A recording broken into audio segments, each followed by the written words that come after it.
Keberadaan gelandangan dan pengemis atau gepeng di wilayah Badung kembali marak belakangan ini. Bahkan jumlah mereka semakin bertambah hingga merambah ke desa-desa. Kondisi ini diakui Kasat Pol PP Badung IGAK Surya Negara.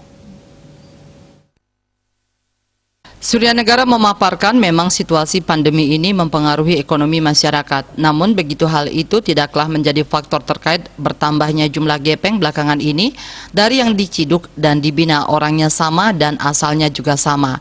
Bahkan mereka cenderung mengajak rekan-rekannya untuk ikut menggepeng yang seakan sudah menjadi pekerjaan bagi mereka.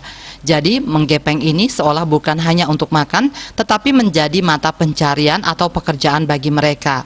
Belakangan para gepeng ini diakuinya masuk hingga ke desa-desa. Ia melihat di Abian Semal, Darmesabel, dan perempatan desa lainnya sudah menjadi sasaran gepeng.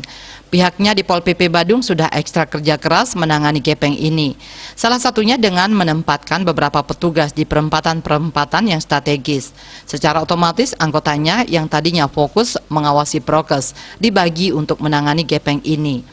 Terkait hal ini, dia mengharap dukungan jajaran Linmas yang ada di desa bisa membantu paling tidak mengusir keberadaan gepeng tersebut. Di bagian lain, dia juga menghimbau kepada masyarakat agar tidak gampang memberi kepada gepeng. Karena hal ini justru akan membuat mereka menjadikan pengemis ini sebagai pekerjaan dengan hasil yang lumayan. Sebenarnya secara aturan, pemberi juga bisa dikenai sanksi. Jajarannya sudah siang dan malam mengantisipasi gepeng-gepeng ini, namun biasanya mereka mencari celah ketika petugas sudah tidak di lokasi.